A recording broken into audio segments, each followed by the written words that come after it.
잠시 지금은 태풍의 영향으로 좀 선선한 날을 우리가 지금 보내고 있지만, 그래도 우리가 초복, 중복, 말복, 세 복을 유례 없는 무더위 가운데 우리는 보내었습니다. 무더위를 이겨내기 위해서 나름 여러 보양식도 하시고 또 건강관리도 하시면서 오늘까지 달려오신 것. 그러면 우리는 믿음 안에서 어떻게 이 무더위를 감당하며 왔는지 잠시 돌아보니까요, 복 중의 복이라고 하는 주제로 하늘의 양식, 하나님의 말씀으로 우리는 지금까지 4번의 시간을 가져왔습니다. 그리고 오늘 마지막 5번째로 그 시간을 마무리하려고 합니다. 복 중의 복. 이제 오늘 마무리를 하는데 가장 핵심되는 내용을 우리가 놓쳐버린다면 참 허망할 것 같습니다. 질문을 드립니다. 우리가 지난 몇 주 동안 살펴보았던 하나님의 말씀, 진짜 복 중의 복이 무엇이었나요? 하나님께서 우리를 아들 삼아 주셨다는 사실입니다. 이게 얼마나 복 중의 복인지를 우리가 말씀을 통해서 한 주 한 주 살피며 이 자리까지 오게 되었습니다. 이제 오늘은 그 마지막 시간으로 하나님께서 내 인생의 목적을 알게 해주신 복을 우리가 나누려고 합니다. 복은 부른다고 복이 되는 게 아닙니다. 복의 기준을 정합시다. 기준을 정하면 혼돈이 없어요. 기준이 뭐냐? 복의 근원 되시는 하나님께서로 주신 거면 복인 거예요. 믿습니까? 복의 근원 되시는 하나님과 연결될 수 있다면 그게 복입니다. 아무리 내가 그럴듯한 말을 하고 내가 오랫동안 그것을 알고 내가 열심히 땀 흘려 했다 할지라도 하나님과 연결되지 않는 거라면 그건 복이 될 수가 없습니다. 오늘 우리가 나누는 5번째 복은 하나님께서 알려주시는, 알게 해주시는 내 인생의 목적, 다시 말하면 내가 왜 사는지, 어떤 목적을 가지고 살아야 되는지를 내가 철이라서 깨달은 게 아니고요, 내가 똑똑한 선생님 만나고 책을 읽다 보니까 인생의 많은 여정 속에서 깨달은 그런 인생 목적이 아니라 하나님께서 알려주신 인생의 목적, 그것을 아는 것이 진정한 복이라는 것입니다. 이 목적을 모르고 살아가는 사람의 특징이 있습니다. 어렵지 않아요. 하루를 돌아보아, 또 지난 내 인생의 흐름을 돌아보아 후회가 자주 반복된다면 복 있는 인생이 아닙니다. 하루를 살아도 아이고 오늘 왜 이랬지? 이 후회는 자기를 향한 책망이거든요. 후회. 내가 왜 그랬을까? 아이고 바보같이 말이야. 그러나 후회가 아니라 비록 내가 기대했던 것, 계획했던 것, 원한 바는 채우지 못했다 할지라도 이 모든 것에 감사함으로 나아갈 수 있다면 그 인생은 복 있는 인생, 성공한 인생입니다. 참 어저께 토요일입니다. 한 주간을 돌아보며 주일을 앞두고 여러분들은 한 주간 후회스러우셨습니까? 아니면 감사가 되던가요? 거기서 우리는 스스로 점검을 해볼 수가 있는 겁니다. 후회가 자기를 향한 책망이라면 다른 사람을 향한 책망이 있습니다. 그걸 우리는 원망이라고 부릅니다. 어떤 경우는 늘 만나서 대화를 해보면요, 항상 남 탓이에요. 원망만. 그 인생은 복 있는 인생이 될 수가 없습니다. 비록 어제부터 지금까지는 이러했지만 아니야. 하나님께서 하나님만이 아시는 계획 가운데 이 일들을 이루어 나가실 거야. 그럼 소망을 가지고 늘 하루하루 살아가고 이 하루의 아침을 맞이하며 몸이 소망의 표대를 향해서 걸어가는 사람, 그 사람이 복 있는 인생이 아닐까요? 후회가 되십니까? 원망이 되십니까? 원망은 탓이잖아요. 내가 좋은 부모 만났더라면, 내가 좋은 사장님 만났더라면, 내가 좋은 나라에서 태어났더라면 늘 남 탓만 하고 원망만 하는 사람, 결코 복이 있는 인생이라고 말할 수가 없을 것입니다. 이런 말이 있습니다. 인간은 위대한 사랑을 만날 때 새롭게 변화된다. 거꾸로 말해보면요, 사람이 변하지 않는 이유가 있습니다. 그것은 내 안에 넘치는 위대한 사랑을 만나지 못해서 그렇습니다. 그래서 나를 바꾸지 못하는 거지. 그럼 내 삶의 역량, 이 삶의 역량이 넘치는 위대한 사랑을 만나면 그때 비로소 그 사람은 변하게 된다는 것입니다. 그래서 그때부터 나는 이제 이렇게 살아서는 안 되겠구나. 내가 지금까지 이렇게 살아왔다마는 이렇게 사는 게 아니네. 그걸 깨닫고 삶의 변화를 꾀할 수 있게 된다는 거죠. 우리도 마찬가지입니다. 우리를 새롭게 바꾸고 새로운 인생의 목적을 붙들고 나갈 수 있는 바로 그 이유는 공부를 많이 하고 훈련을 많이 받고 인생을 오래 살고 남들보다 화려한 경력을 가졌기 때문에 내가 변화되는 것 절대로 아닙니다. 바로 위대한 사랑을 내가 만날 때, 그 사랑이 내 안에 차고 넘치게 될 때 그때 변화가 일어나는 것입니다. 내가 왜 안 변하냐고요? 저 사람은 왜 안 변하냐고요? 우리 안에 그 위대한 사랑을 만나지 못해서 그렇습니다. 오늘 이 시간이 그 넘치는 위대한 하나님의 사랑을 만나는 복된 자리가 되시기를 주의 이름으로 축원합니다. 독일에 본 회퍼 목사님이라고 계십니다. 간간히 또 들려오는 그런 이름 아니겠습니까? 이 본 회퍼 목사님은 우리나라의 주기철 목사님하고 비슷한 그런 분이십니다. 마지막까지 히틀러가 통치하는 나치 독일의 그 불의함에 항거하였던 사람입니다. 마치 주기철 목사님이 일제의 신사참배에 항거하듯이 그 불의함에 항거하면서 마지막까지 믿음의 절개를 굽히지 않았던 독일의 주기철 목사님, 본 회퍼 목사님. 이런 본 회퍼 목사님을 보고 주변에서 이런저런 말이 많았습니다. 원래 저 사람은 성격이 대쪽 같잖아. 원래 저 사람은 불의를 참지 못하는 그런 성격이잖아. 또 어떤 사람은 이야기합니다. 그래, 그 사람 목사잖아. 목사니까 그렇겠지 뭐. 이런 이야기 속에 본 회퍼 목사님 자신의 심경을 이렇게 표현합니다. 제가 한번 인용해서 읽어드리겠습니다. 나를 구원하신 하나님의 사랑, 나를 구원하신 하나님의 은혜가 내 인생의 목적을 알게 해주셨습니다. 그리고 그 하나님의 사랑이 나로 예수님의 제자의 길을 마지막까지 걷도록 해주셨습니다. 본회포 목사님의 회고입니다. 누가 마지막까지 예수의 제자의 길을 걸어가는가? 주님의 은혜와 사랑을 깨닫는 사람이 마지막까지 제자의 길을 걸어간다 합니다. 그 말은 바꾸어 말하면요, 시작은 제자인데 나중에 엉뚱한 길로 끝이 흐지부지하는 경우가 뭐라고요? 주님의 사랑, 주님의 은혜를 듣기는 들어도 내 마음에 담아두지 못해서 그렇다는 거죠. 그러면서 본회포 목사님은 또 이렇게 말씀하십니다. 우리는 하나님의 큰 사랑을 받았습니다.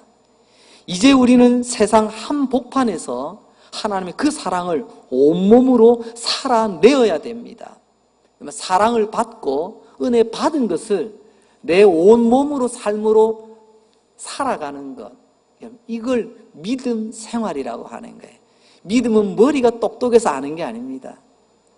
믿음은 바른 하나님의 사랑, 은혜를 깨닫고 그 은혜에 반응하여 내 삶으로 보여주는 것, 이걸 믿음이라고 하는 거예요. 결국 하나님의 사랑이 이 본회포 목사님의 인생 목적을 알려주었던 거죠. 하나님이 알려주신 목적, 그래서 그 인생은 복된 인생이 되는 것입니다. 우리는 지금까지 에베소서 1장에서 하나님 그 위대한 사랑에 대한 말씀을 지금 몇 주째, 오늘까지 5주째 말씀을 듣고 있습니다. 정리를 해보면 이런 거죠. 성부 하나님은 우리를 아들 삼으시려고 영원 전부터 선택하시고 예정하셨습니다. 이게 하나님의 사랑 아닌가요? 성자 예수님, 우리를 하나님 아들 삼으시려고 십자가에 못 박혀 피 흘려 죽으시고 우리를 죄 용서받게 하시고 하나님의 아들 되게 하셨습니다. 이게 하나님의 사랑 아닌가요?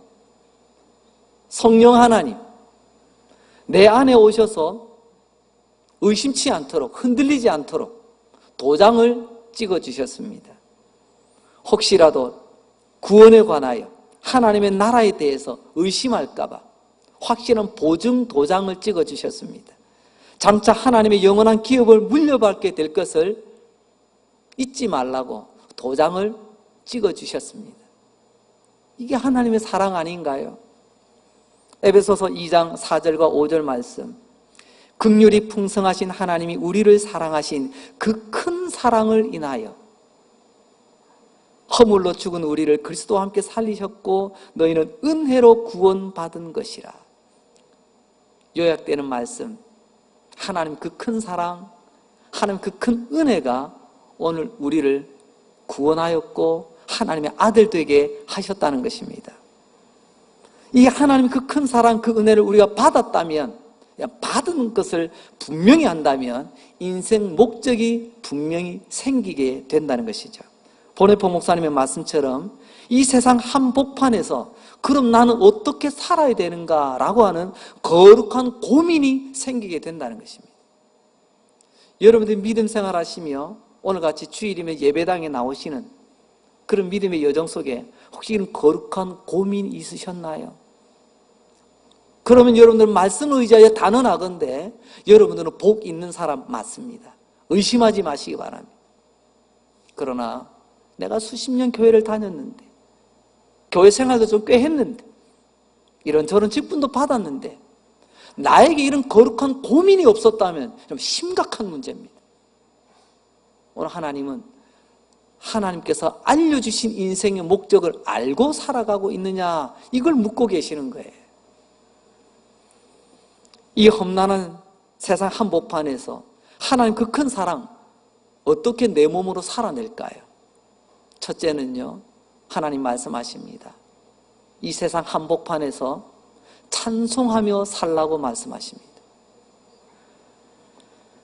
여러분이 하나님 그 큰 사랑을 깨달았다면, 그 은혜를 깨달았다면 이 세상 한복판에서 우리는 하나님을 찬송하며 살아가게 되어 있습니다. 먼저는 성부 하나님께서 창세전에 우리를 선택하시고 예정하셨지 않습니까? 에베소 1장 6절입니다. 이는 그가 사랑하시는 자 안에서 우리에게 거저 주시는 바 그 은혜의 영광을 찬송하게 하려는 것이라.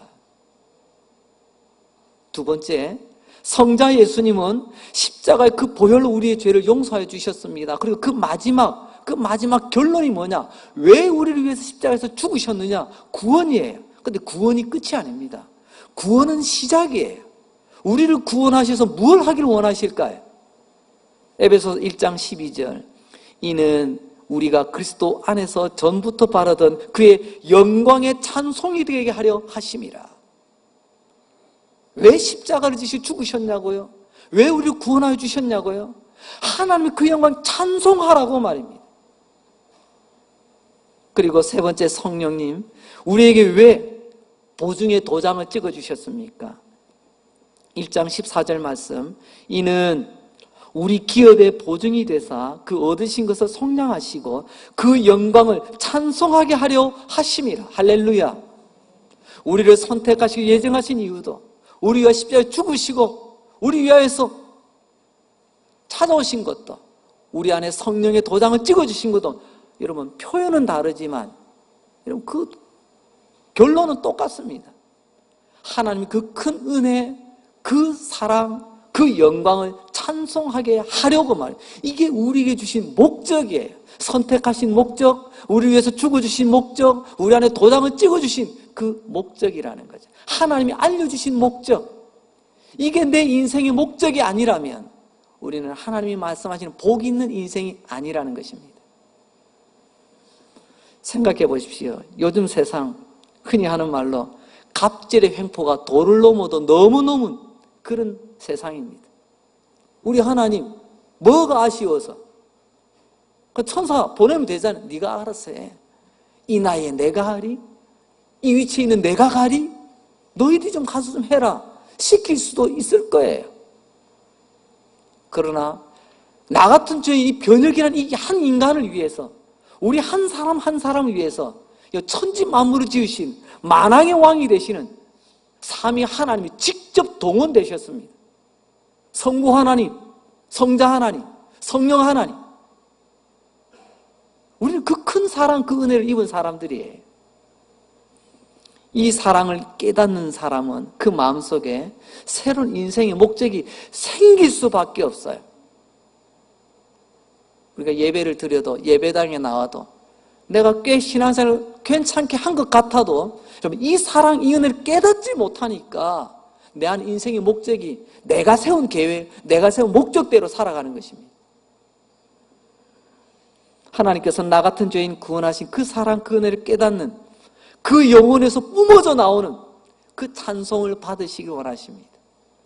오늘도 우리들을 통해서 이 교회 안에서 울려지는 그 찬송, 더 나아가서는요, 온 세상을 향해 온 우주 만물이 하나님을 찬송하는 것을 듣기를 원하십니다. 에베소서 2장 8절과 9절 말씀입니다. 너희는 그 은혜에 의하여 믿음으로 말미암아 구원을 받았으니 이것은 너희에게서 난 것이 아니라고 말입니다. 우리가 믿음으로 구원받았습니다. 자, 질문합니다. 믿음으로 구원받은 것 맞습니까? 왜 이러세요? 다시 한번 묻습니다. 우리가 믿음으로 구원받은 것 맞나요? 네, 확실하게 대답하시기 바랍니다. 부끄러운 게 아니잖아요. 우리는 믿음으로 구원받은 것 맞습니다. 그러나 여러분, 믿음으로 구원받은 것에 오해가 없으시기 바랍니다. 무슨 말씀이냐면, 다시 한번 말씀드리죠. 은혜에 의하여 믿음으로 말미암아 구원을 받았다. 여러분, 믿음이 먼저인가요? 은혜가 먼저인가요? 여러분은 은혜를 먼저로 생각하십니까? 내 믿음이 먼저라고 생각하십니까? 우리가 이 순서를 간혹 오해하기 때문에 은혜 없어도 내 믿음의 열정이면 되는 것으로 착각할 때가 너무 많이 있어요. 그래서 혼란이 일어나는 겁니다. 오늘 말씀대로 믿으시고 말씀대로 지켜 행하시기 바랍니다. 여러분, 은혜가 먼저예요. 그 은혜에 의하여 은혜를 따라 내가 믿는 거예요. 여러분, 은혜 중 은혜가 뭐죠? 그게 하나님의 말씀이잖아요. 그래서 우리가 말씀대로 믿자고 하는 게 바로 그겁니다.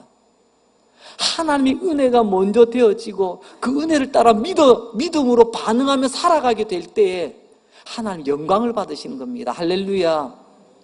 저는 목사로서 제가 다른 욕심은 없는데요, 이런 욕심 하나는 있습니다.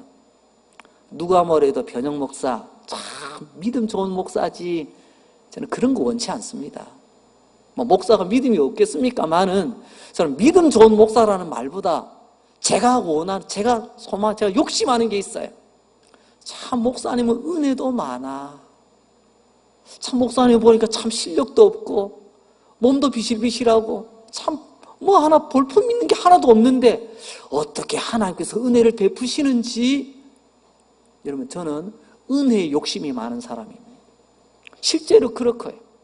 하나님 은혜가 아니고서 어떻게 여러분과 함께 지금까지 왔겠어요?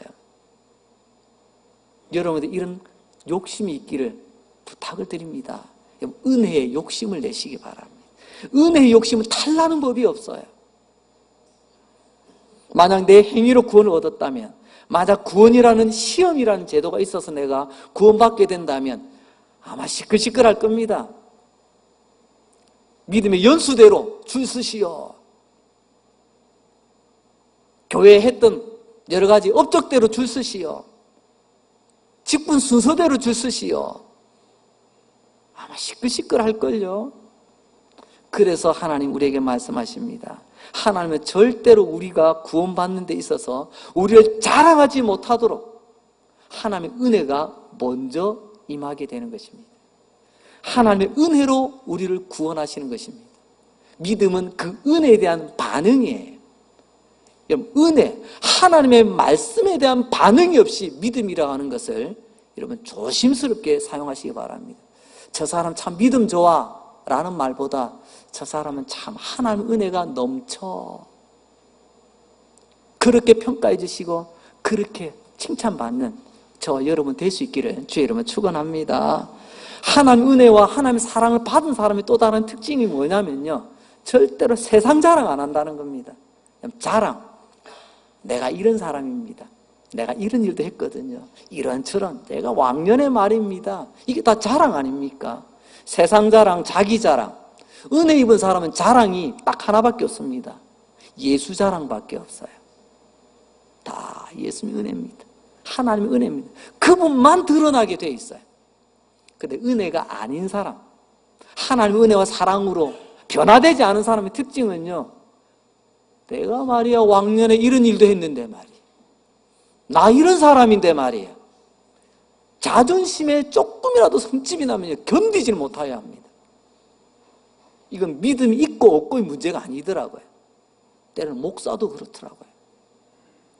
자존심이 걸리니까요, 제가 제 자신을 돌아봅니다. 내가 자존심으로 사는 사람인가, 아니면 주님을 높이는 주존심으로 사는 사람인가. 그렇습니다. 이제 우리는 나의 구원이 하나님의 사랑, 하나님의 은혜로 이루어졌음을 알았을 때에 하나님께서 우리에게 주신 인생의 목적을 바로 알게 되어 있습니다. 그게 뭐라고요? 하나님을 찬송한다는 거죠. 그러면 찬송이 뭐죠? 여러분, 찬송은 그저 우리 입에서 노래 한 곡 좀 뽑는 것을 찬송이라고 말하지 않습니다. 찬송에 대한 정의를 다시 한번 말씀을 드리려고 합니다. 찬송이란 여러분, 하나님에 대한 모든 것을 자랑하는 행위를 찬송이라고 불러요. 다시 한번 말씀드립니다. 여기서 말하는 찬송이 뭐라고요?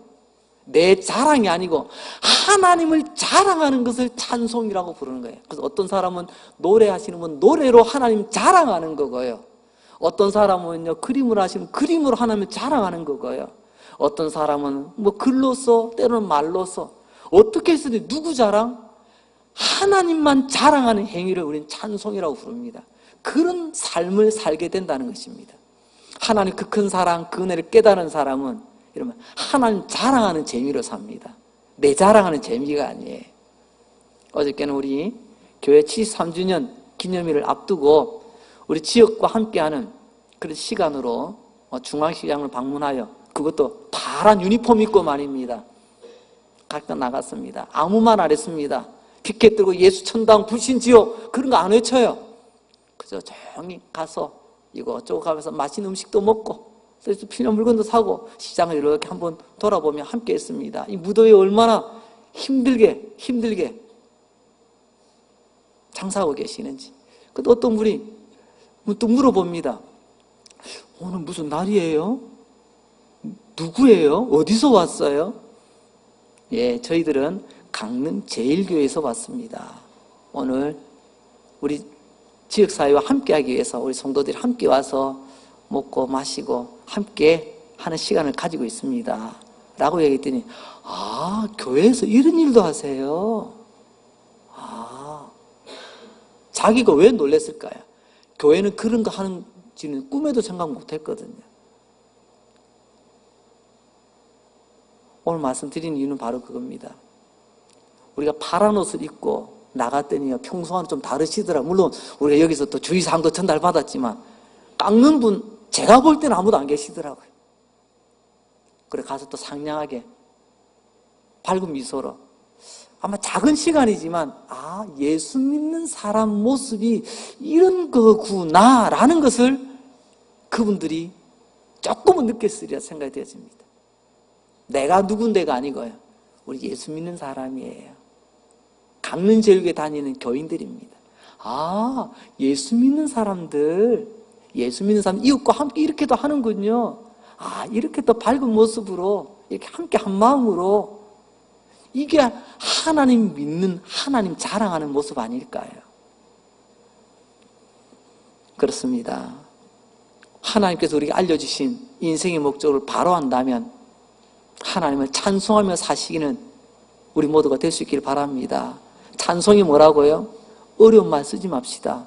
자랑이에요. 우리 노래 잘하시는 우리 찬양대 대원들, 노래를 멋지게 하나님 자랑해 주셔서 감사합니다. 이제 우리의 삶으로 무엇이로든지 하나님 자랑 좀 하며 삽시다. 우리 하나님 부끄러운 분 아니잖아요. 두 번째로, 하나님의 사랑, 하나님의 은혜를 깨닫고 발견한 우리 인생의 목적, 어떻게 살아야 될까요? 이 세상 한복판에서 우리는 거룩하게 살아야 합니다. 에베소 1장 4절과 5절 다시 읽습니다. 곧 창세전에 그리스도 안에서 우리를 택하사 우리로 사랑 안에서 그 앞에 거룩하고 흠이 없게 하시려고 그 기쁘신 뜻대로 우리를 예정하사 예수 그리스도로 말미암아 자기 아들들이 되게 하셨다. 자, 이 말씀 보세요. 핵심되는 건 자기 아들들을 되게 하신 이유가 뭐라고요? 두 번째 이유, 거룩하고 흠이 없게 하시려고 말입니다. 이게 우리에게 그 크신 사랑, 그 크신 은혜를 베푸신 이유예요. 또한 하나님 그 은혜와 사랑 깨닫는 사람은, 하나님의 아들이라는 걸 깨닫는 사람은 이 땅에서 우리는 거룩하고 흠 없게 살아가게 된다는 것입니다. 여러분, 거룩하고 흠이 없다는 말은 아무데나 붙이는 말이에요. 주로 어디에 해당이 되는 말이죠? 누가? 거룩하신 하나님, 흠이 없으신 하나님. 이는 하나님과 연결된 말이에요. 하나님의 속성입니다. 이 말이 뭐죠? 우리가 하나님의 아들이 되었다, 예수 믿고 구원받아 하나님의 아들이 되었다라고 하는 것은 이제부터 하나님의 성품이 드러나게 된다는 거예요. 거룩함이 드러나고 흠이 없는 모습이 드러나는 거예요. 이게 하나님의 아들됨의 모습이라는 거죠. 이것을 가장 잘 보여주는 단어가 하나 있습니다. 향기라는 단어를 볼 수가 있겠지요. 고린도후서 2장 15절에도 보면 우리는 구원받는 자들에게나, 교회 아닌가요? 망하는 자들에게나, 믿지 않는 세상 한복판 아닌가요? 하나님 앞에서 그리스도의 향기라. 장미향기는 장미꽃을 드러내게 만듭니다. 국화향은 국화를 드러내게 만듭니다. 그렇다면 우리가 향기라면 우리는 누구를 드러내야 될까요? 당연하게 예수 향기, 예수 그리스도의 향기를 통해서 그분이 드러나야 되지 않겠습니까? 나의 행동, 나의 태도, 나의 가치관을 통해서도 예수님이 드러나야 된다는 겁니다. 우리가 거룩하고 흠이 없는 모습으로 향기가 되어 살 때 사람들은 궁금해할 겁니다. 이게 무슨 향기지? 아, 이게 예수 믿는 거구나. 냄새는 두 종류가 있습니다. 가까이 하고 싶은 좋은 향기, 향기 말입니다. 멀리 하고 싶은 냄새, 악취가 있습니다.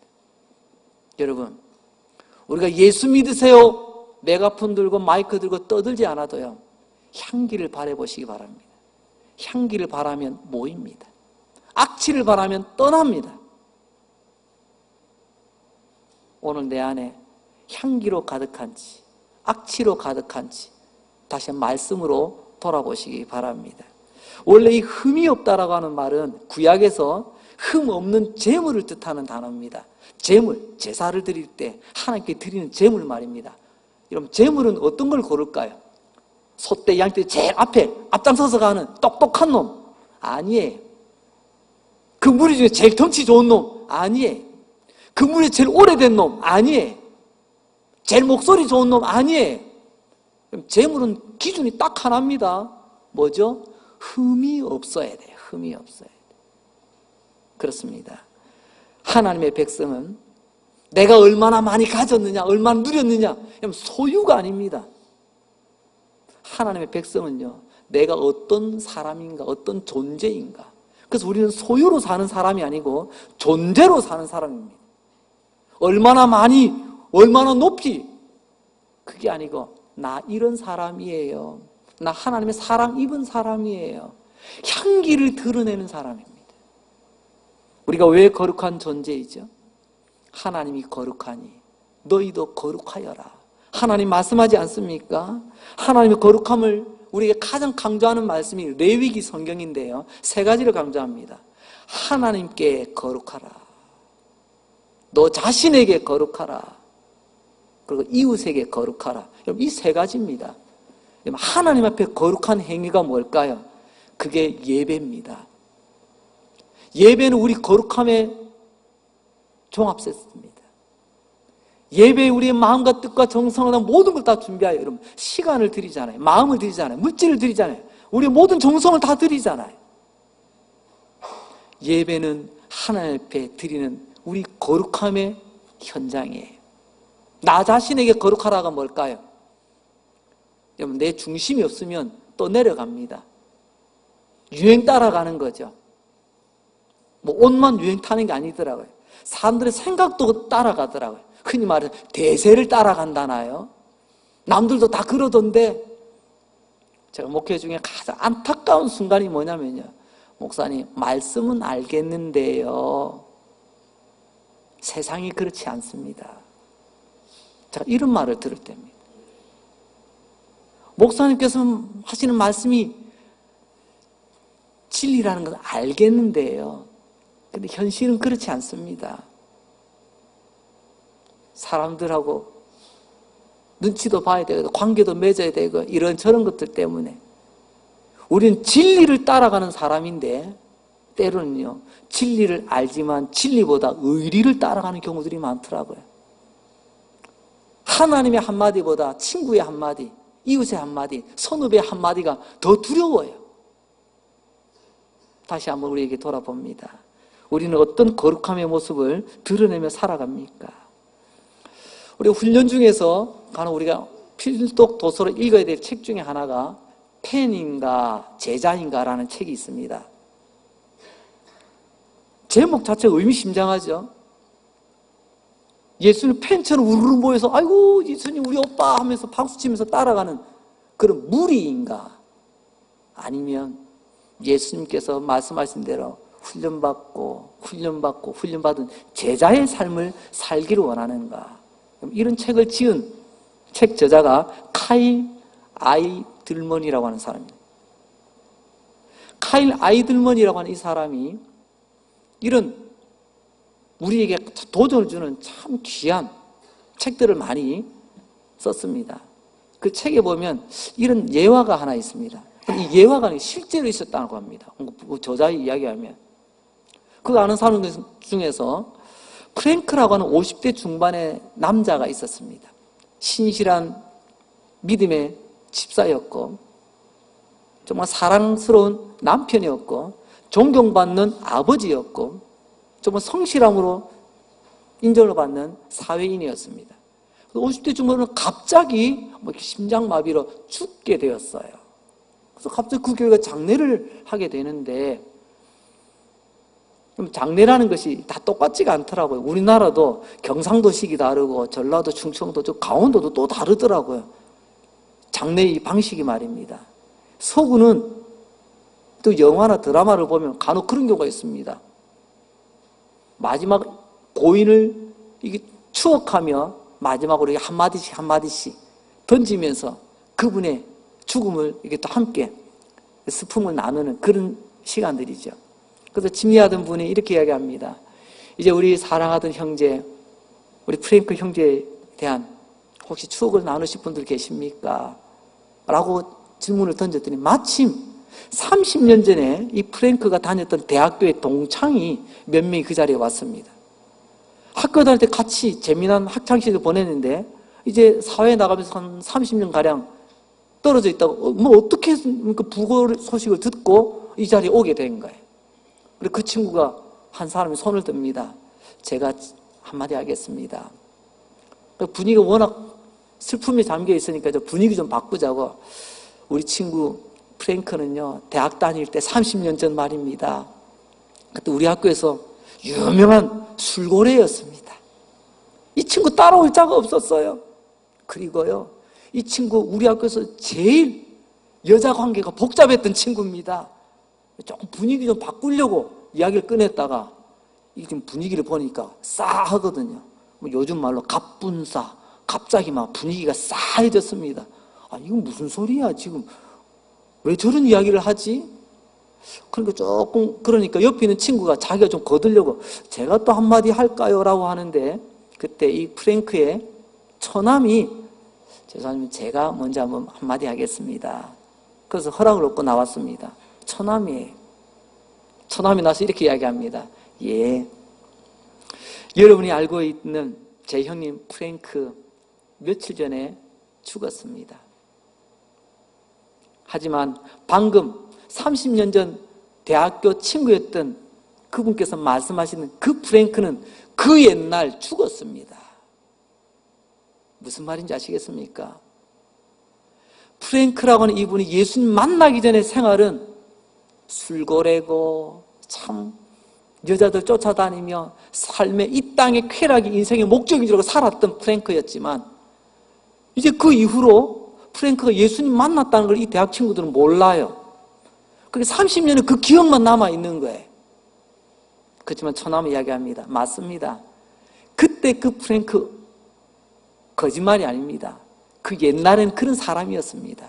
하지만 그 옛날에 그 사람은 예수님을 만나 예수님을 영접하고 예수님의 구원을 받고 하나님의 아들 되었음을 깨닫는 순간 옛사람은 죽었고 이제 새 사람으로 하나님의 아들답게 살다가 우리 곁에서 며칠 전에 프랭크는 죽었습니다. 이제 오늘 우리에게 한번 돌아봅니다. 비록 50대 중반 안타까운 나이에 하나님의 부르심을 받았지만 그 프랭크는 세상 한복판에서 하나님의 사랑을 온몸으로 살아내었습니다. 옛사람은 죽었고요. 이후에 변화된 인생의 목적을 가지고 우리 곁에서 살다가 떠났다는 그 이야기. 이제 그 프랭크의 자리에 우리가 놓여져야 되지 않을까요? 내가 그 사람 아는데 옛날이나 지금이나 똑같아. 정말 예수 믿은 거 맞을까요? 교회는 다녔겠지만 정말 예수 믿고 변화된 거 맞을까요? 이 험난한 세상 한복판에서 가정이든 교회든 직장에서든지 날 구원하신 하나님 그 큰 은혜 그 사랑을 온몸으로 살아내시는 저 여러분 되시기를 주의 이름으로 축원합니다. 이제 말씀을 마무리합니다. 한 분뿐인 나의 인생 잘 살아야 되지 않겠습니까? 잘 산다는 게 뭐죠? 하나님께서 알려주신 목적대로 사는 것입니다. 어떻게 사는 것이 하나님 목적대로 사는 것이죠? 찬송하며 사십시오. 아니, 하나님 자랑하며 사시기 바랍니다. 거룩하게 사시기 바랍니다. 여러분을 통해서 거룩한 향기가 드러나도록 말입니다. 이게 우리 인생의 목적입니다. 하나님 이런 위대한 하늘의 복, 내 인생의 목적을 알게 하신 복을 주셨습니다. 이것을 깨닫고 하나님 부르시는 그날까지 그리스도를 위해 멋지게 살아가시는 믿음의 주인공들이 다 되시기를 주의 이름으로 축원합니다. 기도합니다. 하나님 아버지 감사합니다. 오늘 내 인생의 목적 깨닫게 해주셔서 감사합니다. 인생의 경험과 격리나 관록이나 그 어떤 똑똑한 선생님 유명한 책에서 발견한 인생의 목적이 아니라 나 같은 죄인 구원하신 하나님 그 크신 사랑 그 은혜를 통하여 내 인생의 목적 깨닫게 하셨고 그 목적대로 살아갈 수 있는 결단의 마음 주시니 감사합니다. 본 회포 목사님의 말씀처럼 이제부터 그 사랑을 이 세상 한복판에서 온몸으로 살아내게 하여 주시옵소서. 찬송하겠습니다. 자랑하겠습니다. 거룩한 향기를 바라며 살아가겠습니다. 하나님, 우리의 지난날 우리의 못난 모습, 부끄러운 모습 고백하오니 용서하여 주시고 다시는 그런 자리로 돌아가지 않게 해주시고 복 중에 복, 하나님의 아들로서 하나님께 우리에게 원하시는 인생의 목적을 분명히 알고 목적대로 살아가는 하나님의 아들들, 하나님의 자녀, 하늘 백성 되게 하여 주시옵소서. 예수님 거룩하신 이름으로 기도합니다. 아멘.